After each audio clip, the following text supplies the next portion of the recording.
Hey there, Mr. Redder here. Welcome back to another episode of Reddit Podcast Stories. Our first story we'll be reading today, Karen destroys a family heirloom. Huge mistake. After that, another new manager facing the consequences of their actions. And after that, am I the jerk for telling my daughter the truth about her father? Now for every thumbs up this video gets, one Karen does not get to destroy anyone's family heirloom. You wouldn't happen to be talking about that necklace I just flushed down the toilet, would you? So please smash that like button and subscribe and turn on notifications for new stories from Reddit every single day. Karen destroys a family heirloom. Huge mistake. I, female 26, have two cousins who are 33 and 28. My oldest cousin, Jane, is married. My other cousin, Amy, just got married. I'm single. Right before she got engaged last summer, our grandma gave Amy's fiance, John, a diamond ring to propose with. This ring is a gorgeous white gold and diamond ring that our grandpa gave her. He passed when our dads were teens. My grandma has since remarried and always said that she'd pass on the ring. I won't lie, I've always loved that ring and hoped it would be mine one day, but I'm also the youngest cousin, so I tried to temper my expectations. Mostly I was happy for Amy and glad that the ring was staying in the family, and Jane agreed. Fast forward to this weekend, which was Amy's wedding. Neither Jane nor I were in the wedding, but we both went to the hotel room where Amy was getting ready. She asked if we wanted to see the rings. We were both confused, but said sure. And what she showed us was a gargantuan, tacky engagement ring and wedding band set. I sputtered something like, "But I thought you were getting married with Grandma's ring." Amy just smiled and said, "Yeah, it is Grandma's ring." She explained that for her wedding gift, she asked John to upgrade the ring into this monstrosity since he didn't have to pay for an engagement ring in the first place. One of the diamonds was Grandma's, and then the white gold melted down to make one of her wedding bands, but the rest was all new stuff. I burst into tears. I was so shocked and hurt. I told her she destroyed our grandparents' heirloom. If she wanted a giant diamond to wear every day, that's her choice, but the ring was important to our family. Amy got huffy and said she had to finish getting ready, so Jane and I left. Jane was also upset, but had the attitude of, "It's Amy's ring, nothing we can do now." I told her I didn't think Grandma would have given it to John and Amy if she knew that she was going to take it apart.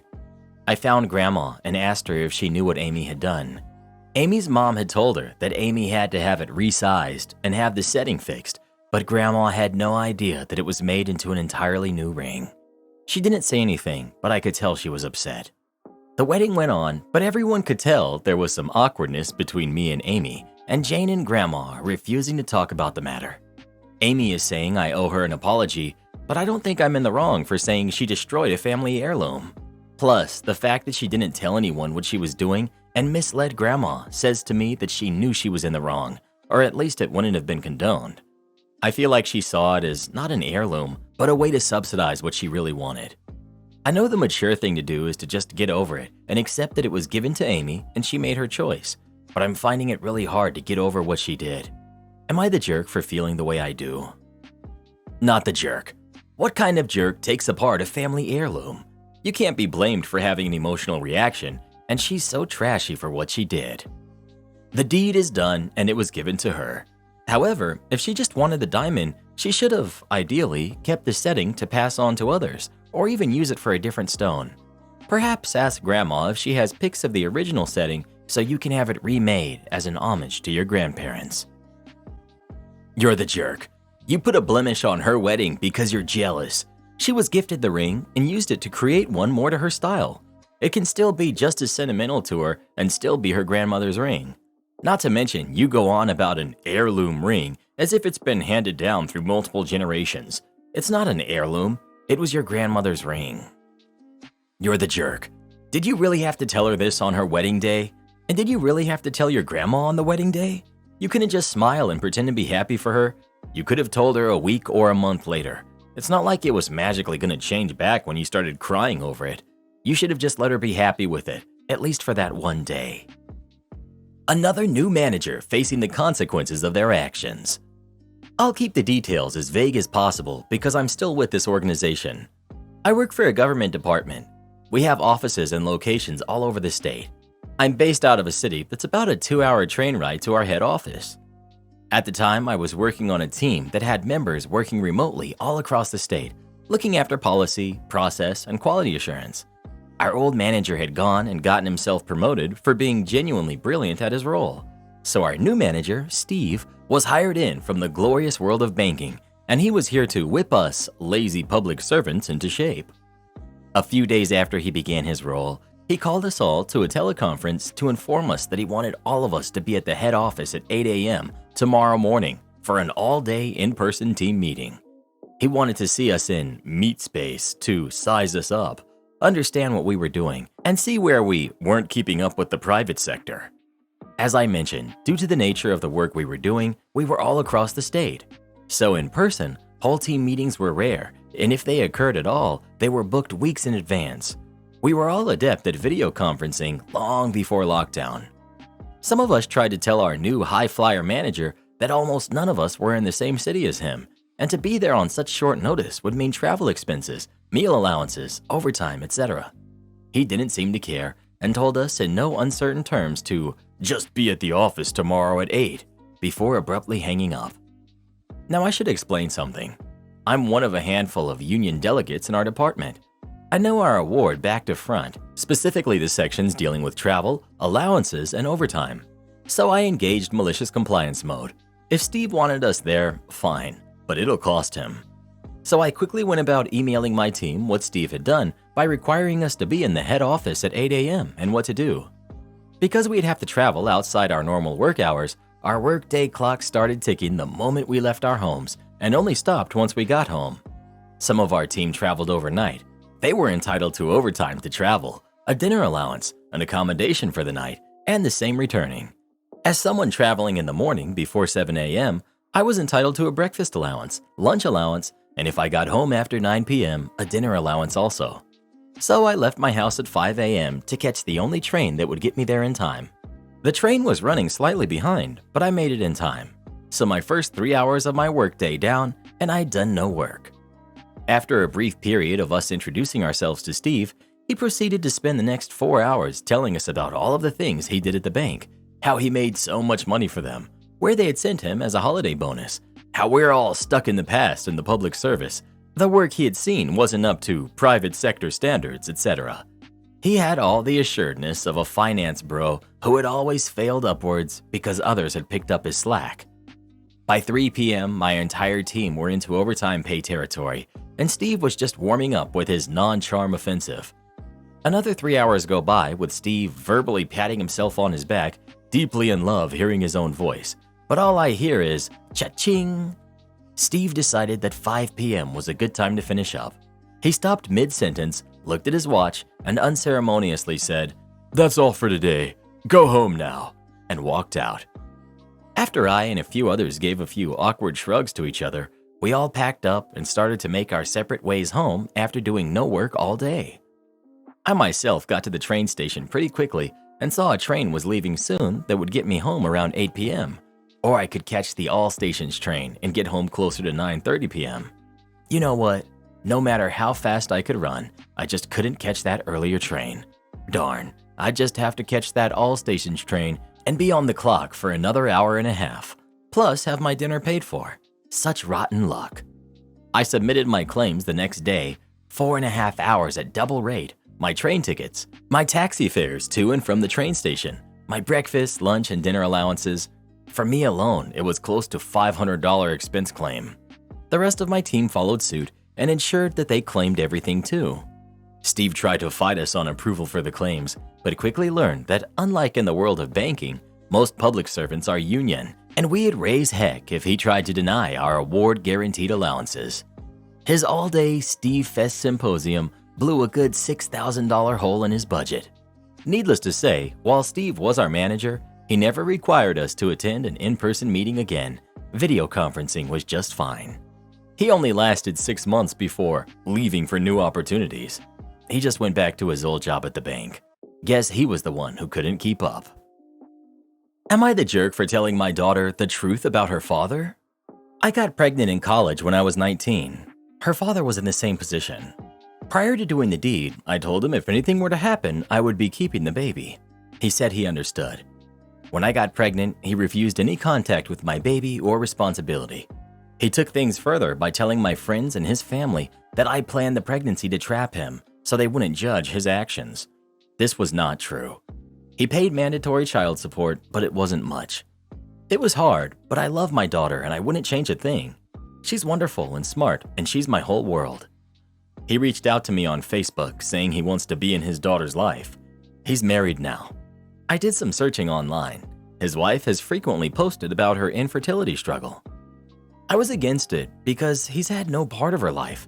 It was me who had to drop out of college, work 2 jobs, endure the sleepless nights as a baby and raise her. It was me that kept her belly full and kept her warm. He didn't give a hoot. It was me that endured my friends turned against me and his family's harassment and the judgment of society for being a young mom. And now that he wouldn't be sacrificing his young years, now he's finished partying, now he's got his degree and job, and his wife can't give him kids to complete his picket fence life, he wants the kid I raised for him? Knowing he doesn't really have to do any work other than to pick her up now and then? I told him my thoughts, and he got mad, saying that I chose to have the baby, not him, which tipped things over for me. I asked him to prove he thought about her. Example, a college fund he's paid into for a while with her in mind, or car money. He did not, which again proved to me he only gave a hoot when he couldn't make more kids. I spoke to my daughter, but I told her the type of person her father is. I told her he has nothing for her, and I was honest about the fact his wife is infertile, so that's why he's reaching out. I told her everything and reiterated basically everything I said in the past. I told her to think about it. I said I'd support her knowing him, but I affirmed he is not a nice person and his intentions are not where we would want. She chose to not know him. After I informed him, he got mad. He said I ruined his chance to know her, that I'm denying her a father. I told him he was the one that did that. My mother told me I shouldn't have poisoned his image to her, that she probably feels rejected all over again, and she's probably hurting. I now feel like I have done wrong by her. Am I the jerk? Edit. She's 16 now. Edit 2. If it wasn't for the infertile wife and lack of college fund or car money, showing evidence he had at least thought about her, then I probably wouldn't have said anything to her about what he's like. But to me, those were red flags. Not the jerk. You are protecting your daughter from a potentially harmful situation. It's one thing for him to give up parental rights and for it to remain that way, but what he's doing is treating her like she's some sort of a trend of the month. What's going to happen when he realizes she is a complex, multi-layered human with a lot of thoughts and feelings, and likely a lot of negative feelings towards him? I wouldn't trust him with properly taking care of an animal, let alone a kid. Couldn't have put it better myself. And to OP if she sees this. As a guy who was raised by a single mother and with a deadbeat father that we usually referred to as the donor, who was never around, keep up the good work. It's hard enough being a parent, let alone in that kind of situation. I would say one thing though. Try not to let your feelings about him cloud your judgment too much. I never knew my donor. I only ever had what my mom told me, and she never hid the fact that she didn't want me to have anything to do with him. I didn't get the chance to form my own opinion of the man, and for all I know, he was mildly decent. And there is a small part of me that wishes I could have met him before he passed, if only to see for myself who he was. And that part of me will never forgive my mom for denying me that. Your daughter may never get to that point, but for her sake, and the sake of your relationship with her, don't stand in the way if she changes her mind and wants to get to know him. Yes, he may break her heart, but at least she can find out for herself. Part of me wants to say everyone sucks here, because you did poison her views of him. But who could blame you for that? He didn't give a darn for 16 years, and what he did when you were pregnant is indefensible. You didn't deny her a father, he did. He's nothing but a donor and a stranger to her. Maybe someday she will want to know him as an adult, but I can't imagine he will ever be her dad. You're not the jerk. You're the jerk, but hear me out, because you need someone to tell you this. My parents divorced 26 years ago, and my egg donor would speak about him as if he was the same man from when they were married. She would speak to his character, tastes, interests, etc., that he was a bad man. She would speak of him as if he was frozen in time, as if while she changed over the years, he had stayed the same. My father, in no way, shape, or form, the man my mother holds on to in her memories. He stopped being that man within 5 years. He's the kindest, most generous, caring person I've ever known. It's been 16 years since you've known this man. He's not the man you knew, full stop. Your mother is correct. You did poison her against him. You weren't wrong to convey your experience with him, but you were wrong to decide that he is anything past that experience because the actual fact of the matter is you don't even know him. Even if you are right in the end, that should be for your daughter to discover. This wasn't an act to protect your daughter, this was an act to make him pay. And if you disagree, then you really aren't objectively looking at the facts you provided. His wife is infertile. This is catastrophically damaging to a couple who wants kids, not just the would-be mother. That's an entire emotional journey to process. You also assume he wants nothing to do with his daughter. It could be that his wife has deep insecurities about it because of her infertility. The fact is, you factually have no clue about this man, but have decided he's evil based off of your lived experience from 16 years ago. The whole post is me, and how you're the victim. It's not even about your daughter. Am I the jerk for refusing to take my girlfriend to nice places because of how she eats? My girlfriend is an incredibly picky eater. Like I said in the title, she eats like she's 10 years old. In fact, I'll give you a short list of the things she refuses to eat. Unflavored water, fish, excluding fried shrimp, anything with bones, cheese other than sharp cheddar, spinach, onions, garlic, pasta without red sauce, eggs, spicy food, ketchup, potatoes, besides French fries, pastries with fruit, citrus, sausage, or any non-American food. This compares to me, someone who grew up in multiple different regions of the US and lived abroad for a few years, so I'm a bit more adventurous when it comes to food. Whenever me and my girlfriend go out somewhere nice, she ends up getting the same meals, usually either a burger or chicken tenders and fries. We could be going to an authentic Nepalese restaurant, and she will get the French fries with white rice. To me, it's kind of embarrassing to go to a restaurant where there's a dress code and for her to order chicken tenders and fries. It especially bothers me since I typically pay. I end up paying $15 for chicken tenders that I could have got from the freezer section at Walmart for $5. Recently in our area, a very nice dinner place opened up, and my girlfriend has been dying to go. I took a look at the place and the menu, and I saw that it looked nice, but the food was kind of pricey. She said she was probably going to get chicken tenders as usual. I asked her what's the point of going then if I can toss some chicken tenders in the air fryer for her and not spend a ridiculous amount of money on it. She asked why I had an attitude about this, and I told her that I thought it was a waste of time and money to go to a place to get little kid food. She interrupted this as me calling her a little kid. I clarified that I wasn't calling her a kid, however, it is kind of childish for her to eat the way she does. I also said that if she's gonna order food we can make at home, there's no point in us going anywhere. This led to an argument about me thinking I'm better than her. Am I the jerk? You're the jerk. Going out to eat at a nice restaurant isn't just about the food, it's also about the atmosphere and having fun together. Unfortunately, it sounds like you're so caught up trying not to be embarrassed by her that you can't even have fun. I doubt the waiters even give a second thought. You're the only one ruining the party. You're the jerk. Your post reeks of superiority, regardless of how you mean it. You aren't better than her just because you enjoy a wider variety of food. You're the jerk. She should be able to eat whatever she wants. So what if she wants chicken tenders from a nice restaurant? I bet those are nice tasting tenders. I order a lot of the same foods at places because to me, it's a way of not wasting money since I know what I like. Lots of cool stuff on the menu, but what if I hated and wasted $20? You say you typically pay, so don't. Have an actual conversation without talking down to her about how you don't like spending that much money on stuff you could make at home. Or just switch off and she pays one meal, then you pay the next or whatever. I don't know, man. You seem really judgmental of her, but she's not an adventurous eater, and there's nothing wrong with that. Edit. Also, if her food choices bug you so much, you could ask her to try things she's not had before and are not sure if she likes by making them at home or buying frozen meals, so you spend less and you can eat it and save the leftovers for yourself if she doesn't like it. But honestly, it seems like a you problem. People's taste buds tend to change over time, and it seems like such a weird thing to get caught up on, man. Something tells me most of the people on Reddit probably have diets that consist primarily of tendies and fries. And juice pouches. Don't forget the juice pouches. Former manager made my life horrible, and I finally got her fired. I was desperate to join a new job after my husband and I were both laid off last year.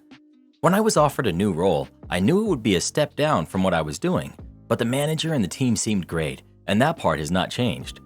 However, since my manager, Gary, was so busy, He basically offloaded me to another manager, Jane. I was supposed to be the connection point between my team and Jane, but it quickly became Jane micromanaging me. She would ask me to work through lunch, move or cancel my vacation days, call at 11 p.m. on weekends, and order me around on phone calls. She also made mean comments about my weight.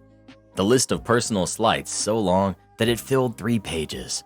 I would talk back to her and she did not like that, and that provoked her even more. I only stayed because we needed to pay the bills. Finally, I had a mental breakdown on a Friday afternoon after she yelled at me for something trivial about scheduling a meeting without including someone from her team who I didn't know about. I was dealing with a family issue and couldn't take it anymore. I told Gary about the situation with Jane, and he was sympathetic and not at all surprised considering half her team quit. He immediately offered to move me to a different team under him. I was thrilled. Well, turns out going to the new team didn't help. Jane continued to order me around from afar. When I ignored her emails, she came to my desk one day and started loudly talking about how I'm not qualified for this role. Gary overheard and finally told her off, but the verbal mistreatment did not stop. After 2 months there, I abruptly wrote my resignation letter and stapled a list of Jane's offensive comments and CC'd everyone. Gary offered a bunch of accommodations to try to keep me, but seeing how she was still provoking from afar, I said the only way for me to stay would be for her to go, and he did not have the authority to let her go. Her manager was in a different country, and despite several HR complaints from at least 5 people, nothing was done. So I left, loudly and without shame, telling everyone exactly why I was leaving. Times were very bad for 3 months. There were nights we would eat slices of bread just so we could pay the mortgage and emergency expenses from a health crisis and a funeral. Even after he found a job, we were still catching up on bills and still are. I spent months applying to 5 to 10 roles per day, sometimes over 20. Last month, I saw a public memo about a big shot from a former company joining the company I just left. I used to work with this guy closely and texted him a, "Congrats, let me know if you need any insights on the new place." We had a quick call where I told him some ins and outs where I thought they could innovate. After this call, he asked me to join the team as his chief on staff. I accepted. Imagine Jane's shock when we had our first all-hands-on call. All the VPs and above were asked to welcome the new Big Shot in a giant conference room. In Big Shot's speech, he breezed over that I'll be his chief of staff, along with a few key names. I now sat 2 levels above Jane, and apparently, within the 3 months I was not there, the other half of her team turned over. Every single person had left. Gary was excited for me and said all nice things. However, Jane took the classless route and sent Big Shot an email about how I'm an unqualified idiot that used to work for her, how I tried to get her fired, and that she suspects I lied to get ahead. She didn't even try to be fake nice. Big Shot forwarded me her email and asked what this was about. I was so nervous and excited. Little did Jane know I was a director at Big Shot's competitor company and was already a level above her. So 2 levels isn't a big leap, and I worked with him for 5 years. I had an hour call with Big Shot and told him she was bad for the company culture and was a nasty person in general. But the evidence he needed was Gary confirming that her whole team had turned over. My prior resignation letter, which was still sitting on my desktop when I logged in upon return, and a few other nasty emails she sent her recent staff, which they were happy to share with us. Big Shot fired Jane on Friday. Am I the jerk for not wanting to have my wife's friends spend the night? My wife, 32 female, and I, 37 male, are friends with another married couple that's much younger than us, by about 10 to 15 years. I'm not a fan of either of them, but we both have kids, and my wife has become close with the other wife. The husband is on his phone 24/7, and we don't seem to have much in common, but I do my best to put on a friendly face because I think it's important for my kid to have time around other toddlers. Every time they come to our house, it seems to turn into an all-day visit. I'm talking like 6 to 8 hours. I eventually get worn down by the other wife. She annoys me. She never stops talking, and she constantly just says incredibly stupid things. I stay out of most of the conversation because I'm afraid that if I do join in, I won't be able to refrain from being very blunt. Yesterday, as the kids were outside in our inflatable pool on the front lawn, I'm not really listening to the conversation, but my wife taps me and asks, "What do you think about having them stay over some night in the future?" I said sure, but made a mental note to talk to my wife later about it. These people have their own home, Why would they sleep at mine unless they had too much to drink? We weren't drinking. Around an hour later, I realized through the conversation they're having that a decision has been made for them to stay over tonight. It immediately made my blood boil that my wife made this decision knowing that I don't like this couple. It's been discussed, and without really even asking me about it, just asking me about a future slumber party. For the next 3 to 4 hours, I was near everyone, but was not really a part of any conversation. I was upset. I took my baby upstairs around 7:30 p.m. to try and get her to sleep because it was too loud downstairs. My wife came up and I immediately fired off on her. I told her that she was a jerk for inviting 2 adults I can't stand to sleep over at my house, and without discussing it with me first. We argued a little and she went back downstairs. After getting the baby to sleep, I walked downstairs and noticed they were packing up their stuff. No one said a word to me, and it was maybe the most awkward 30 seconds of my life. There was tension in the room. After they left, my wife told me that she had come downstairs and told them that I did not want them to stay the night. My wife and I argued after they left. She thinks she did nothing wrong, and I can't believe she made me look like such a jerk, and how awkward it will be when I have to see these people again. Am I the jerk? Not the jerk. These people sound weird, and your wife is weird for liking them. Would I be the jerk for not taking in my brother's kid? I, 32 female, have 2 daughters who are 6 and 3. Both my husband and I have very lucrative degrees, so we've been able to cut down hours to focus on being a family and still make a good living. I love being a mother, and I've always dreamt of being one. I put a lot of effort into being the best mother I can. People tend to compliment me on aspects of my parenting or how independent and responsible my 6-year-old is. I also got a younger brother who's 20 male. He got a girl pregnant about 8 months ago. He convinced her to keep the baby, and as she didn't want to raise it, he made her sign away parental rights and promised to take care of the kid. My whole family congratulated him on making the right choice. I advised him to rethink, but it's his choice in the end. A couple of weeks ago at a family function, we were planning on trying for our 3rd kid soon, and we will probably stop there as we only want 3 kids. My brother later called me and asked me to talk about something and if he could drop by my house because he wanted to discuss it. I agreed. Today he showed up with my parents, and between the 3 of them told me they got this great idea about how I should take my brother's kid. They explained it as if they were doing me a favor because they knew I wanted a 3rd kid and I could just take him in without going through a 3rd pregnancy. They also explained how my brother wanted to finish his degree and couldn't do that while raising a kid, so this was the best alternative for both of us.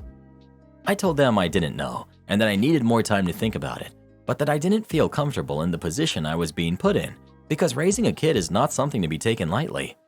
They were disappointed in my answer, and after they left, the 3 of them separately sent me a wall of text telling me to make the right choice and not deny love to a kid just because I'm being selfish. I don't feel comfortable raising my brother's kid, but I can't explain a non-selfish reason why I don't want to. I like having biological kids. I feel one of our kids being actually my brother's kid would add such a complex family dynamic. I don't feel ready to face that, and somehow I just don't feel it's fair. It's so easy to get all the pats on the back for saving a kid when you are not going to be the one to take responsibility in the end. I'm helping perpetuate a family dynamic I feel has been going on for ages. When I told my husband, he told me that they're absolutely mental and should respect my reasons for not wanting to do something like this. But I still feel guilty because I am capable of taking care of the kid, and if I don't step up, I don't know what the fate of that kid will be. Am I the jerk? Not the jerk. Your brother talked this girl into keeping the baby because, what, he was expecting his family to take care of it? No. It would be wise to sit down and explain to him that you are not going to raise a kid he and your parents decided was better off with one parent, as that was the road they were going down before they knew you wanted a 3rd kid. You want to send me home? Sounds good. So I was a sarcastic and easily annoyed guy in my 20s, and this often didn't help me get along with older or corporate types. I was working at a certain pumpkin-colored big box home improvement store one spring in the flooring department. It was just starting to get warm out, and the store didn't have much AC, so I was looking forward to a magical date where certain employees were allowed to switch their pants for shorts. Problem is that we had a new department manager, I'll call him Jerk, who was aggressively chasing a promotion to assistant manager, then store manager. He thought he could accomplish that by being a super by-the-book jerk and being relentlessly metrics-focused. This translated into a manager who was a know-it-all, micromanaging jerk. Anyway, I'm scheduled to open at 5 a.m. one day on the fabled day of cooler bottom wear, and I walk in all light and airy and bare-legged. Jerk, who was overnight manager the previous night, saw me and threw a fit. "Why are you out of uniform?" he asked. "I'm not. I can wear shorts starting today," I proclaimed. "Not your position in your department. Who told you you could?" he retorted. "The employee handbook and SOP. I can show you if you don't believe me," I offered. "I know the SOP, and your department doesn't get to wear shorts. That's only garden. Go home and change right now," he demanded, face getting redder from my defiance. "Okay, jerk, if that's how you want to play it, I'll be back in an hour," I sighed. "Maybe the loss of an hour of pay will teach you something." So I know better. The reason I know better is because I'm one of the weirdos who actually read the entire standard operating procedure document, the employee handbook, which is actually just a subsection of the SOP, and I really hate being wrong. So I check the SOP before doing anything different day to day. In my store, the SOP was like invoking God. If the SOP said so, that won every single argument. So I go home, change into pants, but bring my shorts back to work with me. By now, jerk shift is over, and I asked the new morning manager on duty, Darren, to meet with me. "Why? What's up?" "Oh, just an SOP issue." "Oh, okay. Give me like 10 minutes. So I swung by my desk and printed out several things. 1. My latest pay stub that included my official job title and department number. The company directory that listed the department names and their associated numbers. The SOP that dealt with when and which department's employees can wear shorts. The annual email from the regional VP confirming which departments could wear shorts. The SOP detailing the company transportation and mileage reimbursement policy. And a Google Maps route that mirrored the route I take to and from work, the total mileage highlighted. So I meet with Darren and explained what happened and handed him each page as they became relevant. At the end, we agreed that I was right on every single account, and he asked me what I wanted. 1. I want the time. I was turned away before I could clock in, so I want to be paid starting at 5 a.m. Feel free to check the cameras if you need to confirm when I arrived. 2. I want the mileage, because Jerk sent me on essentially a company errand with my own car. 3. I want this letter posted at the clock, like it says it's supposed to be. 4. I want you to talk to Jerk about this, because I told him this was SOP before he sent me home. And 5. I'm changing back into my shorts. All of that sounds more than fair. Get the paperwork for the clock adjustment and mileage to me today, and I'll sign it. The letter mysteriously went missing from the time clock the next day, but I replaced it every day until I happened to see Jerk angrily snatch it off the board and throw it away. I reported that as well, and the letter stopped going missing. He didn't talk to me much, and I was transferred to another department a month later. So all in all, win-win, I think. Support our channel by joining as a member today, and we'll give you a shout out in our next video. Or come watch this video next. You won't believe what Karen does in that one.